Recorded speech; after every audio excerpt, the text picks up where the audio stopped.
안녕하세요. 토요미스테리 디바제식합니다.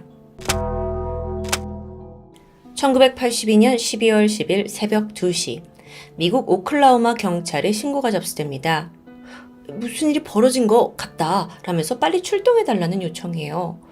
경찰이 황급히 이 주소로 가보니 이미 끔찍한 살인 현장이 펼쳐져 있었죠. 이 집에 살던 18살 소녀 파멜라 케이 윌리스가 숨진 채 발견됩니다. 신고를 한 사람은 피해자의 아버지 데일이었는데 이야기를 들어보니까 당시 데일은 아내와 별거 중이에요. 떨어져 살았고 지금 이 사건 현장인 집엔 아내 멜라니와 딸 파멜라 두 사람이 머물고 있던 겁니다. 사건 당일 새벽 1시 15분 데일은 아내에게 기니 할 말이 있어 집으로 전화를 걸게 돼요. 몇 번의 신호가 울린 후에 연결이 됐는데 갑자기 수화기 너머로 여성의 신음소리와 함께 도와주세요! 라는 막 목소리가 들린 거예요. 아니 아무리 사이가 안 좋아도 아내랑 지금 딸이 있는데 데일이 불길함에 바로 집으로 달려왔죠. 서둘러 주차를 하고 보니까 집 안에 불이 켜져 있습니다. 근데 아내의 차는 보이지 않았고 딸 파멜라의 차만 집 앞에 주차되어 있어요. 그래서 집 쪽으로 막 걸어가는데 그 현관 옆에 유리창이 깨져 있더라고요. 이거 뭔가 사고가 났다라는 게 직감됐죠. 그래서 막 아내와 딸 이름을 부르면서 현관문을 두드렸지만 응답은 없습니다. 그는 창문을 통해서 안을 들여다봤어요. 그러자 저 멀리 주방 바닥에서 쓰러져 있는 사람의 다리가 보였죠. 데일이 놀래서 그 길로 바로 신고를 한 거고요. 그래서 초반에 무슨 일이 일어난 것 같다라고만 추정한 거예요. 경찰이 현장에 도착해서 보니까 이 딸 파멜라는 칼에 찔리고 로프에 목이 졸린 아주 처참한 모습이었습니다. 게다가 더 끔찍한 건 그녀가 알몸 상태에 성폭행의 흔적까지 나왔다는 점이죠. 그날 파멜라는 집에 혼자 있었다는 게 드러납니다. 파멜라의 엄마 멜라니는 외출을 해서 아직 돌아오지 않은 상태였고요. 이후 경찰은 현장 감식을 통해서 범인을 특정할 만한 단서를 극적으로 찾아냅니다. 그건 13개의 머리카락과 한 가닥의 음모였어요. 우선 이게 성폭행에 관련된 거니까 파멜라의 주변 남성들을 조사를 해봤죠. 그 결과 한 인물이 떠올랐는데 그는 당시 18살의 커티스 맥카티. 동네에서 또래들을 상대로 마약을 파는 좀 질이 나쁜 소년입니다. 결정적으로 사건 전날 그가 파멜라에게 환각제를 팔았다는 사실도 드러났고요. 경찰로서는 커티스가 파멜라에게 흑심을 품고 접근했다가 일이 틀어지니까 범죄를 저질렀을 거라고 추측했습니다. 경찰 조사에서 이 용의자 커티스는 내가 파멜라 집을 간 건 맞다. 이건 순순히 인정했어요. 사건 전날이었는데 친구 숀 메카시 그리고 차스 켈리와 함께 파멜라 집을 찾아갔대요. 이건 다 환각제를 팔기 위함이었죠. 마약쟁이들이었으니까요. 근데 그게 다였대요. 이후 커티스는 스튜디오에 가서 밴드 연습을 했다는데요. 경찰은 일단 커티스 그리고 또 집을 함께 찾은 또 다른 남성들의 머리카락 다 수거해서 분석했죠. 사실 여러분 집 안에서 13개의 머리카락과 1개의 음모 발견했잖아요. 이 DNA 결정적인 증거가 있는 한 범인을 잡는 건 시간 문제로 보였습니다. 아니 근데 웬일인지 이 머리카락과 일치하는 사람이 나오지 않는 겁니다. 그리고 사건 조사는 딱 여기서 벽에 부딪히고 말아요. 더 이상의 용의자는 나오지 않고 진전은 전혀 없었습니다. 그렇게 사건으로부터 2년이 지난 1985년 3월 여전히 증거는 제대로 나오지 않았지만 경찰은 계속 커티스를 의심하고 있었거든요. 여기에는 분명 이유가 있는데 커티스가 사실 증언을 몇 번이나 바꿨어요. 처음에는 사건 전날 나는 파멜라한테 가서 약을 판 게 전부다 라고 했었죠. 나중에는 말을 바꿔서 내가 생각을 해보니까 숀이 그 다음날 파멜라를 따로 찾아간 거다. 왠지 그때 숀이 파멜라 죽인 게 아닌가 싶다. 이런 새로운 진술을 하는 겁니다. 근데 또 얼마 후엔 새로운 인물까지 등장해요.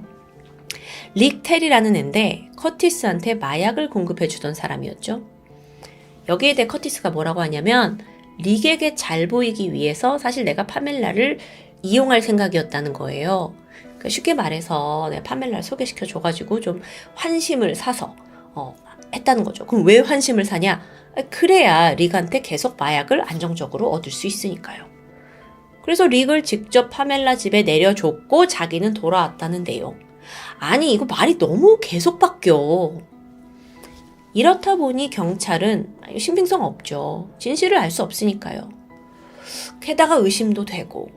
그래서 다시 한번 커티스의 모발을 채취해서 현장에서 발견된 증거와 대조합니다. 그리고 얼마 후 놀라운 결과가 나왔죠? 그 커티스의 모발이요. 현장에서 나온 모발 13가닥 중에 6가닥이 일치해요. 그 결과가 나온 거예요. 그래서 검찰은 이 증거를 바탕으로 커티스를 살인 혐의로 기소했어요. 자, 이제부터 길고 긴 싸움이 시작되는 건데요. 재판이 시작되고 이 DNA 분석을 실시한 건 오클라호마 경찰서 소속의 법의학자 조이스 길크리스트였습니다. 증언을 하기 위해 나서요. 그녀가 내가 현미경 분석을 통해서 커티스의 머리카락을 확인했고 그게 현장에서 나온 것과 동일함을 확인했다라고 말합니다. 그러면서 나라는 사람은 지금껏 일하면서 수천 건 이상의 머리카락을 비교했다. 내 결과는 확실하다라는 입장이었죠. 여기서 잠시 길크리스트에 대해서 알아보자면 이 오클라호마에서 아주 명성이 자자한 법의학자였습니다. 다른 조사관들이 잘 찾아내지 못하는 DNA 증거도 속속 찾아내서 내부에서는 흑마술사라는 별명까지 붙었을 정도예요. 그런 그녀가 장담을 하니까 이 재판에서 배심원단도 당연히 신뢰할 수밖에 없었죠. 여기에 더해서 길크리스트는 그 죽은 피해자의 몸에서 나온 정액에서도 커티스와 같은 A형 혈액형 이게 나왔다라고 증언했습니다. 자, 이에 반해 커티스 변호사 측은 현장에 커티스의 머리카락이 떨어져 있는 건 우연의 일치에 불과하다고 맞섰어요. 분명 사건 전날 약을 팔기 위해서 집에 방문을 했고 그 과정에서 머리카락이 떨어졌을 수 있지 않냐라는 거예요. 그러니까 머리카락만으로 살해를 했다는 직접적인 증거는 아니다라는 건데요. 여기에 대해 재판부의 판결은 어땠을까요? 1986년 3월 커티스는 1급 살인 혐의가 유죄로 인정되면서 사형 판결을 받게 됩니다. 하지만 이제 변호사 측에서 이건 오류다 라면서 바로 항소하게 돼요. 알고 보니까 어떤 오류가 있었냐면 DNA 검사지에서 아주 치명적인 실수가 있었던 거예요. 그게 뭐였냐면 이 머리카락 외에도 음모도 있었잖아요. 근데 그 음모 한 가닥은 커티스의 것과는 일치하지 않는다는 거죠. 근데 웬일인지 결과지에는 이게 누락되어 있었습니다. 사실 이게 성범죄 사건이기 때문에 채모에 대한 분석이 되게 중요하거든요. 근데 왜 이게 누락됐지? 그래서 법원도 커티스의 항소를 받아들여요. 이게 누락됐다는 거는 오해를 부를 소지가 충분하다고 판단한 거죠. 그렇게 1989년 9월 커티스의 두 번째 재판이 시작됩니다. 이번에는 더 치열한 법적 공방이 벌어졌어요. 배심원단끼리 무려 17시간 동안 심의를 진행했는데 결국 이번에도 유죄, 커티스에겐 두 번째 사형 판결이 선고됐죠. 시간이 지나 6년 후인 1995년 9월 커티스는 그동안 항소를 통해서 계속 억울함을 표출했습니다. 그런데 이번에도 세 번째 사형이 선고됐죠. 그러니까 재판을 또 받았다는 얘기잖아요. 뭐가 근거였냐? 사실 어떤 오류가 또 발견된 건데요. 지난번 재판에서 판사가 행정적으로 선고를 잘못했다는 절차상의 문제가 있었어요. 그러니까 죄의 유무를 가리는 게 아니라 적법하게 재선고를 하는 재판이 한 번 더 진행된 거죠. 그렇게 황금 같은 기회였겠지만 결과는 또다시 사형. 그럼 지난 10년간 커티스는요. 지금 동일한 사건으로 무려 3번의 사형 판결을 받은 꼴입니다. 근데 이 사람은 끝까지 무죄를 주장해요. 3번이나 사형 판결을 받은 사람의 말을 과연 누가 믿어줄까요? 결국 그는 교도소에 수감이 돼서 사형받을 날을 기다리는 그런 신세가 되었죠. 시간은 또 흘렀고 감옥에서 나이가 들어가는 커티스는 이제 사형을 그냥 받아들이는 듯 했습니다. 어찌할 방법이 없어요. 3번의 사형 판결이니까 자포자기한 거죠. 그러던 2001년 어느 날 그의 앞으로 우편 한 장이 도착했습니다. 그 안에는 어머니가 오려낸 신문 한 장이 들어있어요.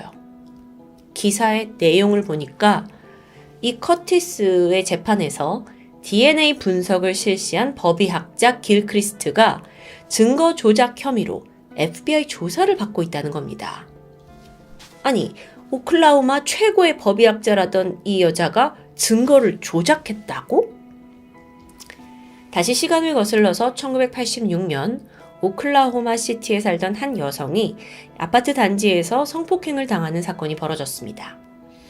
피해자의 기억에는 나를 공격한 사람이 갈색 셔츠를 입고 있었다. 요거 한 개밖에 없었어요. 그리고 얼마 후 공교롭게도 같은 색의 셔츠를 입고 있던 아파트 조경사 제프리 토드 피어스가 용의자로 떠올랐죠. 피어스는 2아이를 키우던 평범한 가장입니다. 그러다 갑자기 성폭행범이 된 거예요. 그는 억울하다면서 누명을 벗기 위해 자발적으로 경찰에 가서 자기 머리카락, 혈액, 샘플 다 제공했습니다. 하지만 놀랍게도 돌아온 건 자기 머리카락이 범죄 현장에서 발견된 것과 일치한다는 결과입니다. 그 DNA를 분석한 법의학자가 바로 길크리스트였고요. 결국 피어스는 성폭행 혐의로 15년간 교도소에 수감되는데요. 이전에 전과 기록도 없고 또 알리바이도 확실했어요. 그때 그 시간에 현장에 없었다는 알리바이요. 근데 DNA가 일치한다. 이게 너무 결정적이기 때문에 유죄가 판결된 거예요. 한편 길크리스트는 이 재판 이후에 법의학 증거를 능숙하게 분석했다라는 공로로 표창장을 받기도 했죠. 감옥에 갇힌 피어스는 너무 억울했습니다. 그리고 가족들 또한 결백을 주장하면서 수년간 여러 단체에 도움을 요청했어요. 그러다 마침내 그의 사연은 미국의 비영리 단체 이노센스 프로젝트에도 전해졌죠. 우리말로 하면 결백을 밝히는 단체라고 할 수 있어요. 2001년 드디어 피어스는 이 단체의 도움을 받아서 FBI 법의학 연구소를 통해 DNA를 다시 한번 감정받게 됩니다. 자, 이번엔 FBI예요. 그러자 반전이 벌어졌죠. 자기 머리카락과 범죄 현장에서 나온 그게 불일치한다는 겁니다. 근데 이게 다가 아니에요? 심지어 그 머리카락의 주인이 누군지 이때 확인됩니다. 이미 교도소에 수감돼 있는 또 다른 중범죄자이더라고요. 와, 이거 완전 1타 2피죠. 진범이 나타난 거예요. 이로써 그럼 피어스는요? 이 사람 완전히 무죄라는 게 입증되죠. 자, 이 사건은 큰 파장을 불러일으켰어요. 동시에 피어스의 DNA를 감정했던 길크리스트, 이 분석관을 향해 이거 맞아? 이 사람 맞아? 하고 불신의 눈초리가 생겨났습니다. 그래서 FBI가 직접 나서서 조사에 착수했죠. 이때까지만 해도 길크리스트의 태도는 당당했습니다. 무슨 소리냐? 나는 이 분야의 최고 전문가다. 나는 내가 할 수 있는 선에서 최선을 다해 분석을 한 건데 그게 죄냐? 이런 식입니다. 언제까지 이렇게 당당할 수 있었을까요? 얼마 안 가 그녀의 명성은 와르르 무너집니다. 더 조사를 해보니까 길크리스트가 지난 20년간 수많은 분석 보고서를 조작한 정황이 포착된 거예요. 20년간요. 2년도 아니고. 더 정확히 말하면요. 약간 그냥 분석 결과가 조금 불확실하고 확실하지 않은 상황에서도 맞아요. 지금 경찰이 꼭 쫓고 있는 저 용의자와 이게 일치합니다. 라고 그냥 단정 지어서 보고서를 낸 거예요. 이거 뭐야? 이게 무슨 전문가야? 그러고 보면 지난 20년간 이 여자가 수천 건의 경찰 조사에 참여했고요. 수백 건의 사건에 증언을 직접 했습니다. 그래서 이 증언이 핵심 증거로 채택돼서 사형을 받은 사람만 23명. 그중에 11명은 이미 처형된 상태예요. 검찰과 법원까지 다 큰 충격에 빠졌죠. 길크리스트는 즉각 해고가 되었고요. 동시에 과거 그녀가 참여한 모든 사건들은 일일이 재검토되기 시작합니다. 그 중에는 이미 3번의 사형을 받은 커티스 사건도 포함되어 있었어요. 그리고 2002년 피해자였던 파멜라의 몸에 남아있던 체액에 대해 재감식이 이루어졌거든요. 결과는 커티스와 DNA 불일치. 사건은 재심에 들어갔습니다. 그리고 마침내 2007년 그는 최종적으로 무죄 판결을 받습니다. 재판부는 과거 그를 살인범으로 지목했던 이 모든 증거들의 진위가 의심스럽고 증거로서의 가치가 없다고 밝히게 돼요. 그렇게 20년 만에 커티스는 비로소 자유의 몸이 되었죠. 석방 당시 사형 집행 순번 3번이었다고 해요. 그러니까 조금만 늦었더라면 이미 세상을 떠났을 수도 있겠죠. 그렇게 죽음만을 기다리던 커티스. 하지만 일각에선 그가 정말 이 사건과 무관한가라는 의심은 남아 있습니다. 왜냐하면 여러 번 증언도 바꾸고 이게 여전히 좀 의심스러운 부분이 있으니까요. 하지만 더 이상 그를 수사할 수 있는 증거는 존재하지 않습니다. 한편 커티스는 사회에 다시 돌아오긴 했지만 여전히 외상후 스트레스 장애를 앓고 있다고 전해집니다. 또한 사형제도를 반대하는 쪽에 서서 목소리를 내고 있고요. 미국 오클라호마에서 벌어진 충격적인 증거 조작 스캔들. 누구보다 객관적이어야 하고 과학적이어야 할 법의학자가 도대체 뭐 때문에 증거를 조작한 걸까요? 전 이게 제일 궁금해요. 전문가들은 그녀가 자기 스스로를 실험실 가운을 입은 경찰이야 라고 여겼던 것으로 추정합니다. 그러니까 약간 자만에 빠진 거죠. 길크리스트가 20년간 수사관들한테 큰 도움을 줬잖아요. 왜냐면 수사관들이 증거 모아서 이게 맞습니까 아닙니까를 컨펌을 받아야 되는 거니까요. 그러면서 밀접한 관계를 맺었죠. 또 자신의 이 증언이 나감에 따라서 사형이냐 아니냐, 유죄냐 아니냐 이걸 내려지는 장면을 수없이 보다 보니까 자기가 법의학자라는 이 존재감에서 좀 넘어가서 나는 범인을 잡는 존재야 라는 우월감에 도취되었을 수 있다는 거죠. 결국에 그런 생각에 너무 빠지다 보면 객관적인 과학 증거보다 이 사람을 범인으로 만들어야 돼. 유죄 판결을 이끌어내야 돼. 라는 욕망이 그녀에게 더 앞선 것으로 보입니다. 참, 이런 사람도 있네요. 일명 과학수사라고 불리는 DNA 분석 기술. 그 과학이라는 말 때문인지 왠지 되게 정확하고 빈틈이 없을 거다라는 인식을 좀 받게 되지 않으세요?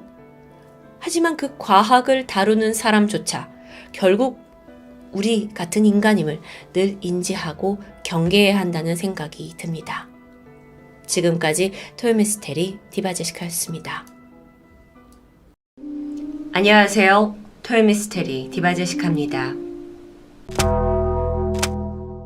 구독 더 이상 미루지 마세요. 믿고 보실 수 있는 채널이 되겠습니다.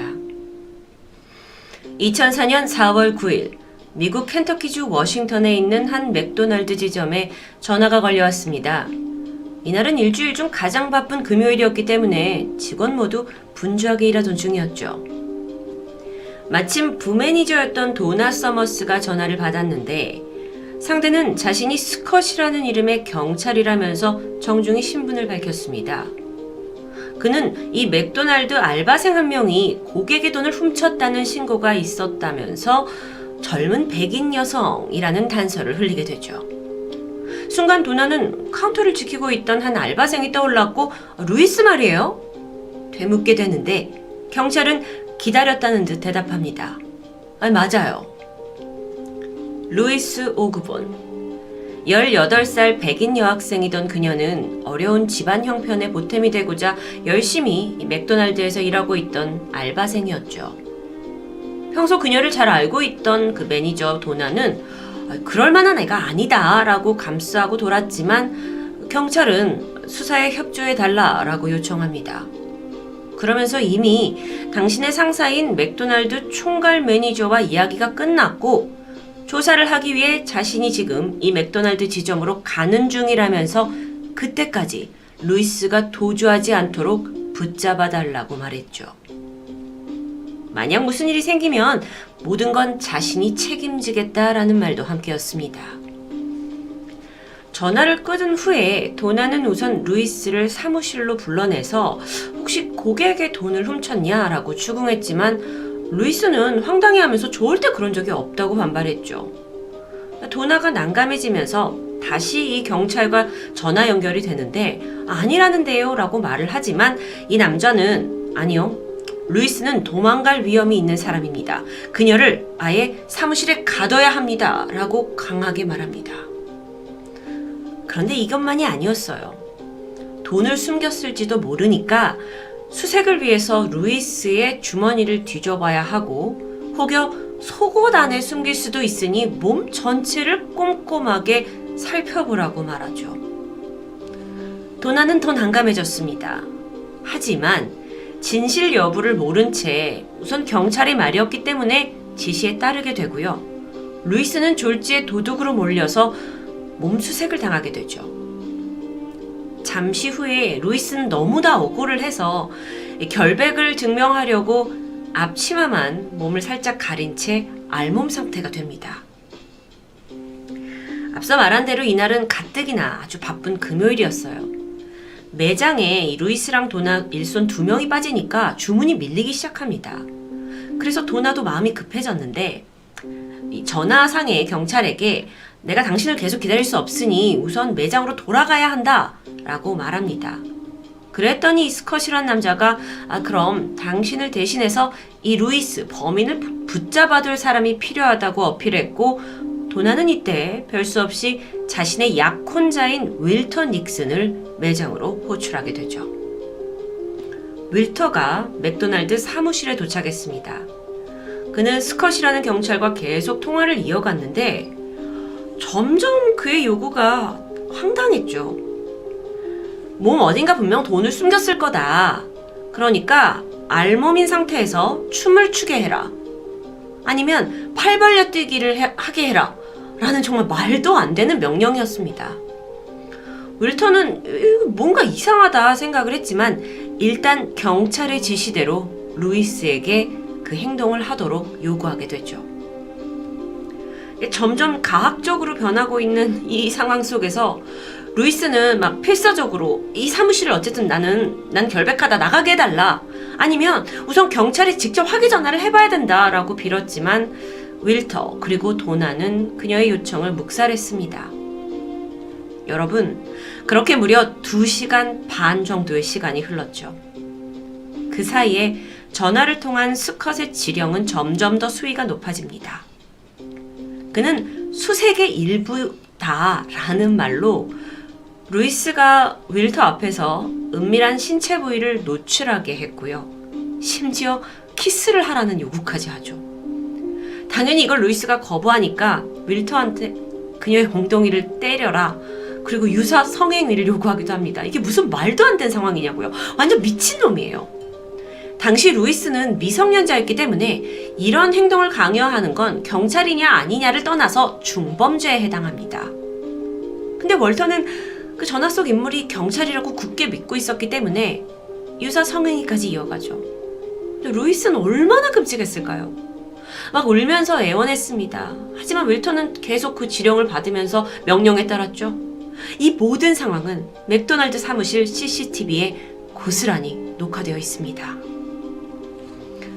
정말 믿지 못할 기상천외한 일이 벌어지던 그 사이에 도나도 가끔 사무실에 들어오는 게 영상에 보여요. 하지만 별 반응을 보이진 않았죠. 2시간 반, 3시간이 지나서야 어느 순간 윌터는 지금 내가 하고 있는 모든 게 심각한 범죄일 수 있다라는 걸 깨닫게 되고 스컷한테 더 이상 나는 당신의 명령을 받지 않겠다라고 말합니다. 그러자 뭐라고 하냐면 조사는 계속되어야 한다 하면서 다른 사람을 이 사무실로 데려와야만 당신이 나갈 수 있다라고 하는데요. 잠시 후 도나는 이 윌터를 대체할 직원 토마스를 지목합니다.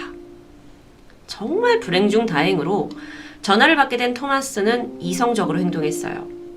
사실 경찰서가 이 매장에서 아주 가까운 곳에 있었는데 3시간 넘게 경찰이 오지 않는다? 이건 분명 이상하죠.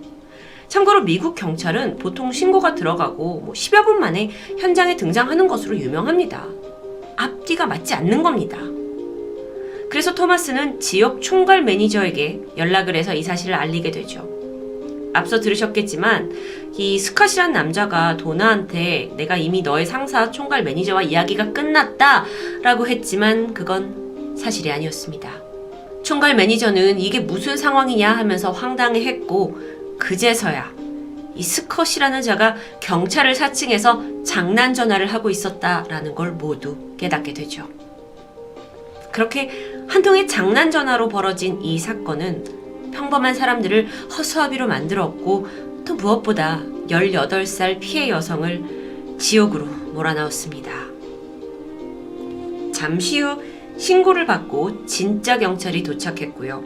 도나하고 윌터한테 왜 말도 안 되는 그런 장난 전화 지시를 그대로 따랐냐? 라고 추궁했죠. 이들 또한 나는 그냥 경찰이라길래 시키는 대로 했을 뿐이다 라는 허무한 대답만 내놨습니다. 결국 그 자리에서 윌터는 성범죄 혐의로 체포됩니다. 상황이 정리된 듯 하지만 여러분, 피해자, 당사자인 루이스는 이미 회복하기 어려운 지울 수 없는 상처를 입고 말았습니다. 이 치욕적인 사건 이후에 그녀는 수차례 정신과 상담 치료를 받았지만 이제는 약 없이 정상적인 생활은 불가능할 정도로 아주 심각한 후유증에 시달리고 있습니다. 제가 그런 일을 겪었다고 해도 당연할 텐데요. 루이스는 고등학교에서 내내 우수한 성적을 받았고 또 의대에 가겠다는 꿈이 많던 소녀였는데 그렇게 무너져 버렸죠. 사건 이후에 대학을 포기했고요. 자신이 굉장히 더럽게 느껴진다. 누군가와 친해지는 게 무섭다, 어렵다 라면서 피폐해진 심정을 털어놓았습니다. 정말 너무 한탄스러운데요. 자, 그렇다면 이 장난 전화를 시작한 그 악마는 누구일까요? 조사 결과 범인은 추적을 피하기 위해서 선불카드를 구매해서 공중전화로 범행을 저질렀습니다. 발신 지역을 보니까 플로리다 파나마시티. 수사팀이 이 선불카드를 구매한 마트 CCTV를 분석한 끝에 용의자로 보이는 남자를 찾아냅니다. 결정적으로 그는 어떤 사설 보안업체의 유니폼을 입고 있었고요. 그렇게 그 단서를 따라서 조사가 시작된 지 얼마 후 드디어 범인의 정체가 드러납니다. 데이비드 스튜어트, 보안업체 직원으로 아내와 5명의 자녀를 둔 평범한 아버지였습니다. 경찰이 집을 수색해보니까 수백 장의 선불 전화카드가 발견됐어요. 그러니까 이런 장난 전화가 처음이 아니라는 거죠. 이거 외에도 집에는 각종 경찰 잡지, 경찰 지원 이력서, 유니폼, 권총 같은 게 발견되는데 종합해봤을 때 사설 보안 직원으로 일을 하면서 누누이 경찰이 되기를 선망해온 것으로 보입니다. 그 꿈을 노력으로 이루지는 못하면서 시시콜콜 장난 전화로 경찰 행세를 했던 거죠. 완전 찌질입니다.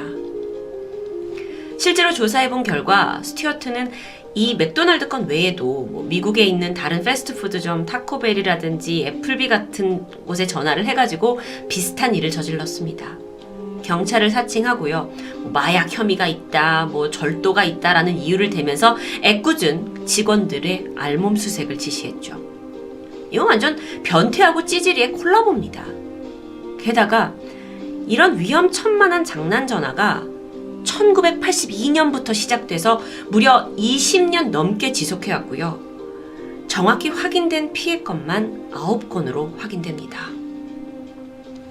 스튜어트는 기소되었고 재판이 시작되었는데 변호인단이 무죄를 주장했어요. 아니, 어떻게 이게 무죄예요? 스튜어트는 9건의 장난 전화를 모두 공중전화에서 했겠죠. 여기서 9건이란 건 분명 수많은 건을 더 했겠지만 확인된 게 9건이라는 겁니다. 근데 그것조차 이게 공중전화에서 하긴 했는데 그거를 뒷받침해줄 목격자나 증거가 없는 거예요.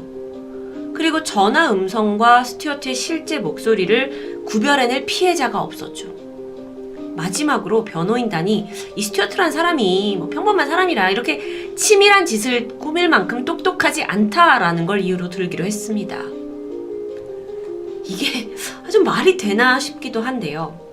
황당하게도 법정은 증거 불충분으로 이 주장을 받아들였고 스튜어트는 최종 무죄 판결을 받습니다. 반면 이 사건으로 인해 윌턴은 미성년자 감금 그리고 성범죄 혐의로 징역 5년을 선고받았습니다.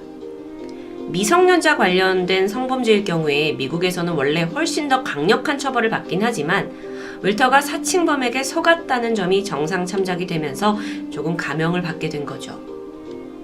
부매니저였던 도나 역시 불법 감금 혐의로 징역 1년을 선고받았고요. 맥도날드에서 해고되죠. 근데 이게 끝은 아닙니다. 이후 도나가 나도 피해자다 라면서 맥도날드를 상대로 5천만 달러의 손해배상 청구를 진행합니다. 무엇에 대한 손해배상이냐? 맥도날드가 직원들한테 장난 전화에 대해서 경고를 하지 않았다라는 이유였죠. 이게 좀 억지처럼 들리실 수도 있을 텐데 사실 미국은 소송의 나라다라고 할 만큼 개인이 기업을 상대로 한 소송이 아주 흔하게 벌어집니다. 그 아주 유명한 예로 1992년에 맥도날드에서 뜨거운 커피가 엎질러지면서 화상을 입게 된 손님이 있었어요. 그녀는 손해배상 청구를 하게 되죠. 변호인의 주장에 따르면 맥도날드가 뜨거운 커피라서 화상의 위험이 있다라는 경고를 제대로 하지 않아서 이 사고가 발생했다라고 주장했고 그 결과 그녀에게는 34억 원의 배상금이 지급되었습니다. 이 사건 이후에 맥도날드는 이 커피에다가 뜨거우니 조심하세요라는 문구를 삽입하게 되죠. 자, 그렇다면 도나의 소송은 어땠을까요? 맥도날드가 장난 전화를 미리 경고해 줬어야 됐다! 라는 게 인정되었고 그녀는 약 13억 원의 배상을 받게 됩니다. 좀 황당한데 놓치지 말아야 할 게 있습니다. 이 사건의 진짜 피해자인 루이스. 그녀 역시 맥도날드를 상대로 장난 전화가 사실 이전에도 몇 번 있었지만 여기에 맥도날드가 제대로 조치를 취해주지 않았다라면서 소송을 걸었고 재판 끝에 73억 원을 받게 됩니다. 이후에 맥도날드는 공식 사과 성명을 냈고요. 장난 전화에 대한 주의 그리고 직원들의 권리 같은 직원의 교육 방침을 바꾸게 되죠. 이 사건은 일명 맥도날드 장난전화 사건으로 불리고 있습니다. 그리고 2012년 이 유명한 스토리를 기반으로 컴플라이언스라는 영화가 제작되기도 했죠. 보시면 포스터 문구에 전화벨이 울리면 당신의 도덕성이 시험당한다 라고 써져 있는데 스토리를 알게 되면 이게 아주 씁쓸하게 다가옵니다. 단지 경찰이라고 주장하는 사람의 말만 듣고 이런 강력범죄를 저질러버린 도나와 윌터. 이들이 나쁜 사람들이었을까요? 아니면 모자란 사람들이었을까요? 그런데 여기에 이것과 관련된 아주 흥미로운 실험이 있습니다. 혹시 밀그램의 복종 실험 들어보신 적 있을까요? 예일대 심리학과 조교인 밀그램이 징벌로 인한 학습 효과, 이걸 실험한다고 광고를 냈고 사람을 모집하게 되죠. 선생 그룹과 학생 그룹으로 나뉘었습니다. 학생 역할을 하는 사람들은 의자에 묶여 있고요. 이후에 선생 역할을 하는 사람들이 문제를 내서 이 학생들이 문제를 틀리면 15V에서 최대 450V까지 전기 충격을 가할 수 있는 그런 실험이었습니다. 참고로 여기서 450V라는 건 사람이 즉사할 수도 있는 아주 위험한 수준입니다. 하지만 이 실험에서 다행히 학생 역할을 하는 실험자들은 미리 섭외된 배우였어요. 전기 충격기 역시 가짜였죠. 애초에 징벌에 의해 학습 효과가 있느냐 없느냐라는 실험 역시 가짜였습니다. 여기서 이걸 모르고 있는 사람은 선생 역할을 하는 그 모집단들 뿐이었겠죠. 자, 이들이 이제 문제를 냈고 맞추지 못해요. 그럼 전기 충격을 가야 되는데 이 전압을 올릴지 말지 고민하는 이들에게 여러분, 이 실험에 대한 모든 책임은 제가 지겠습니다. 라면서 전압을 올릴 것을 강요합니다. 그런데도 이들이 주저하고 거부할 때마다 다음에 4가지 대사를 차례대로 읊어주죠. 계속 진행해주세요.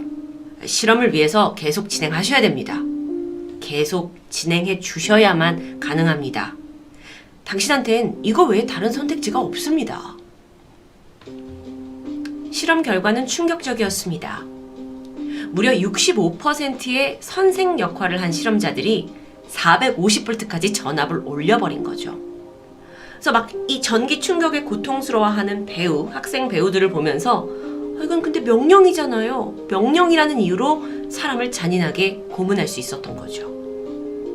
결국 이 실험을 통해서 아무리 이성적인 사람들이라도 권위적인 상황에 처하게 되면 윤리와 도덕을 무시하고 명령에 굴복하게 된다는 그 불편한 사실이 밝혀진 겁니다.